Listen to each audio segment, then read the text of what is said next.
Yeah. Right, today is the 5th of October, and I have here a visitor from Scotland, Doug, who's one of our YouTube followers. Yes, definitely. But you've been doing bonsai for how many years? 30 or more years? Yes, 30 more years. 30 or more years. And your first time to Herons, all the way from Scotland to visit me, so I'm really delighted to have you here. It's a fantastic place. Okay, but you've done a lot of bonsai. I've seen the pictures you've shown me. So, and yet you follow my YouTube videos. You don't need to, you know everything. No, because you're always learning. Oh, okay, that's the right way. Even I'm always learning. Yeah, I know. I always learn from other people as well. Yeah, and it's phenomenal to meet you in person instead of just talking to you on the phone. Very nice. Okay, so while we are here, if we come here, we've got a pine here. Now this is a rather unusual Japanese 5-needle pine, and this variety is called Kokono pine. Kokono has got very, very small needles. If you bring the camera close, you look at it. The needles are so tiny and so short, no more than ½ inch long. Some of them are even less than a ½ inch long. It's almost like a picea. And this is, I think, a grafted pine because you can see the graft grown in the formal upright style. But I feel I need to strengthen the tree more. So when I strengthen the tree, I give them a holiday in a flower pot rather than keep it in a bonsai pot all the time.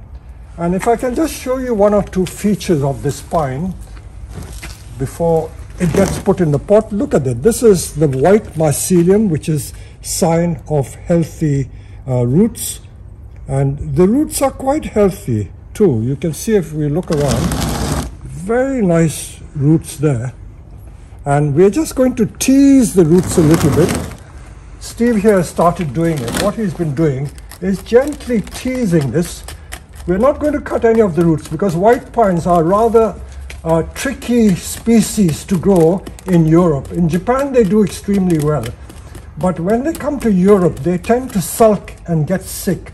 So although the roots are quite strong, as you can see, I want to make it stronger. What I want to show you about how this pine has been growing is that it was planted in almost 90% akadama. Look at these grains of the akadama.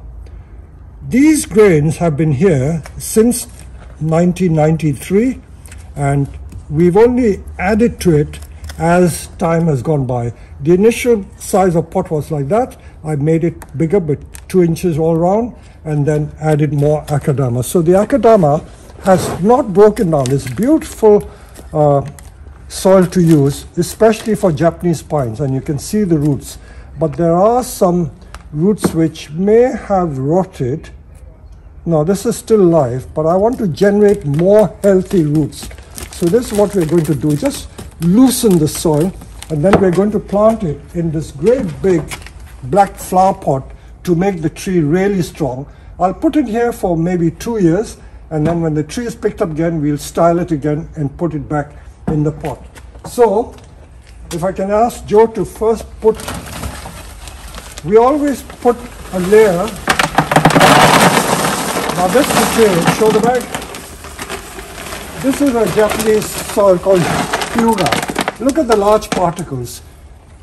It's a type of pumice, I think. The nearest thing would be like pumice, very light, almost like cotton wool.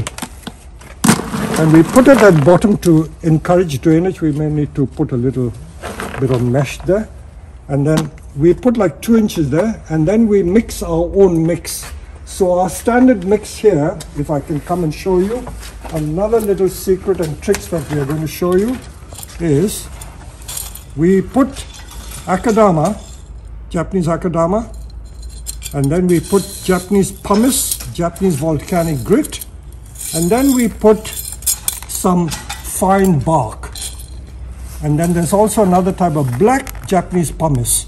So I think there are like 5 or 6 different ingredients that go into our soil, and that is the soil we mix up, especially for pines and junipers.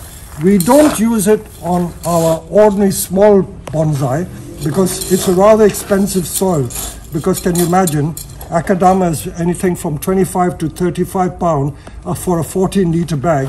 So akadama is very expensive to buy, so we have to be a bit frugal with it. But this is the ideal bonsai mix that we use for our pines and our junipers.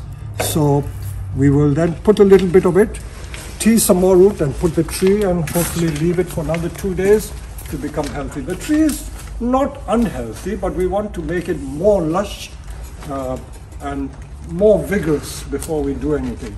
So there you are. So this is a quick lesson in how we deal with these Japanese 5-needle pines when they're grown in Europe. Not many people understand it. You see, one of the reasons why I wanted to do it, you see the top is not very vigorous. The bottom parts are vigorous, but the top is not vigorous, so we want to stimulate the top there. So I hope you've enjoyed this brief little episode. And thank you, Doug, for coming. Yep. And thank you. There you are.